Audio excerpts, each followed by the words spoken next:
Hey guys, what's up? It's Amanda. Welcome back to my channel. We are in a different room today. I feel like I haven't filmed a budget video in this room yet. Alex is officially having his first day of online classes today.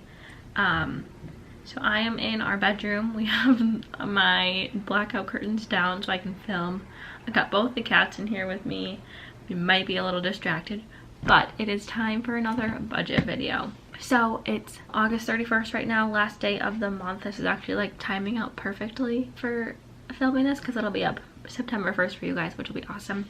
And yeah, so if you haven't been here before, my name's Amanda. I am a nurse. I have officially been working for over a year now. Nursing is actually my second degree. So with 2 college degrees comes a lot of debt, and I also a year ago bought a car. So those are the big things that I am paying off right now. If you want more details about that, I will have my debt journey, like my first video up here explaining everything. We do monthly budgets over here. I use the Dave Ramsey EveryDollar budget app thing. It works really well for me. I don't even have I don't pay for it or anything. There's a free version. I just put in all my finances every month and whatever. And yeah, so what we usually do is I kind of walk through the previous month budget, what went right, what went wrong, and then we make the next month's budget. I have both my kitties. We got 1 kitty and we got 2 kitties. Boom. Okay, so if you look at the top corner, you will see that for this month I went over budget.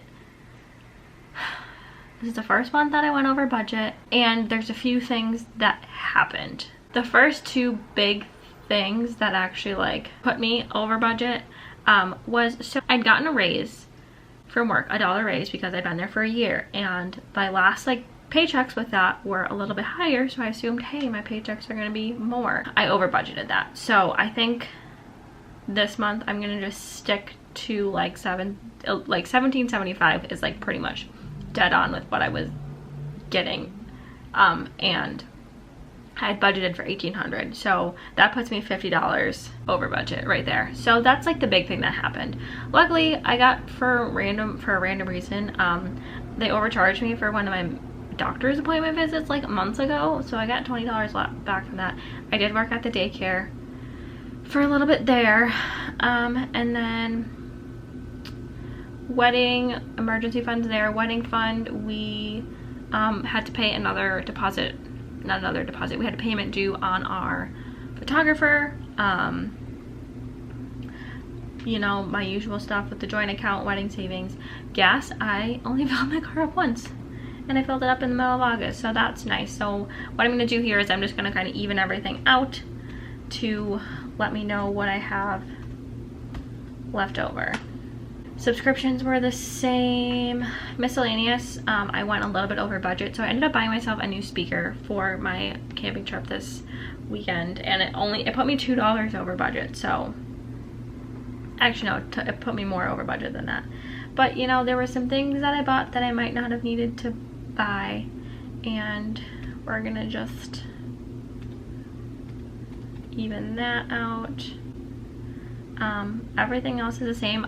So what I ended up doing is I went a lot more over budget than that, but I pulled some of my donations money back that I hadn't given yet, and then I don't think these next months I'm going to be able to afford to donate anything. So it was nice while I had some extra money, but we only have $1 left to budget for August, so that'll be roll over to September, which I don't even think I'm going to bother with. I'm just gonna let it be. So that was that month. I'm hoping that I don't go over budget again, because I didn't like the feeling of that and it wasn't fun. But I think if I go back to my original paycheck, I think that'll give me more room to actually, oh, but I also made a $1,400 car payment loan. So I mean, I did great debt wise, but I could have been a little bit more, I could have done a little bit better.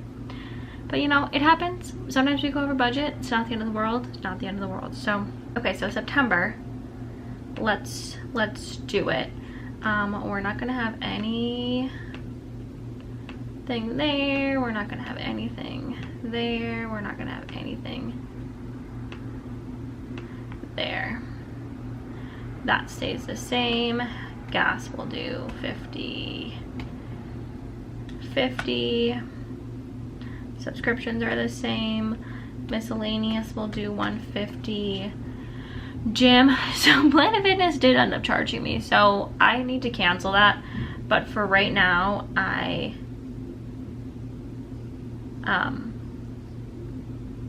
just gonna leave that at 60. Donations, we're gonna delete that. My car payment usually is $299. And then I have to pay my car registration, which is $113. And then I actually picked up 12 extra hours, and unfortunately it's like the last weekend in September, so I'm not gonna receive that money until October, so I can't even budget for that. And then there's a chance that I'm going to get paid by AdSense this month, but I don't fully understand how it works. I don't get paid monthly because you have to hit like the threshold, so I might get an extra $100 there. But for now, I'm just going to pretend that I'm not getting that, and just go with what I've been getting there.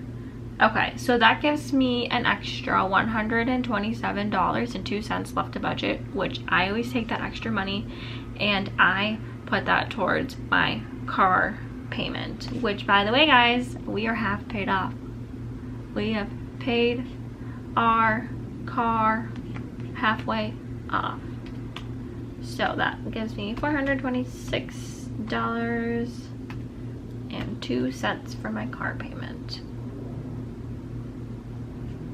And it does an EveryDollar budget. Okay, so I feel like I've had a lot of people recently ask me like where to start with making budgets, and for me personally, it was easiest just to start by keeping track of what I was making and what I was spending and where I was spending that. And then once you have that general idea, you can kind of go through and like separate them out. Like, okay, I spend about this much on rent, I spend this much on rent every month, I spend this much on gas. Basically you go from there, if that makes sense. So you kind of like categorize it however you please. I have a really broad categories, like miscellaneous, and then like my joint account with Alex has like all of our rent and electricity and grocery shopping and all that fun stuff. So like once we're married and we have like everything together, I will definitely be going a lot more in detail of that stuff on here, at least. And then your debts and stuff that you have to pay off. So I feel like the easiest thing to do to start is just to start keeping track of where you're spending your money, and then from there be like, okay, I'm spending way too much money shopping, or I'm spending way too much money going out to eat. And then you kind of set yourself a goal. And I mean, I would start easy on yourself. Like if you're spending $200 a month going out to eat, I'd maybe try $150, and then if you're able to do that, then try like $100, and then like go down from there. So that's my advice for you. Okay, so since January of 2020, I have officially paid off $21,548.05. That's so much money. What the heck? Where did I make all that money? Granted, a lot of that was stimulus check, tax return, extra paychecks. But yeah, that's how much money I've paid off so far. That's it. That's my September budget. I feel like the more you budget and the more practice you get with it too, the better you become at it. And you have to keep your own self accountable for sticking to your budget and paying off your debt as fast as you can. Yeah, that is going to be it for today's video. Thank you guys so much for watching. Comment below if you want to see any other debt videos or anything related to money and finances, and give me ideas of stuff you guys want to see, because I will totally film those. Make sure to subscribe so you don't miss any more videos from me, and I will see you guys next time. Bye!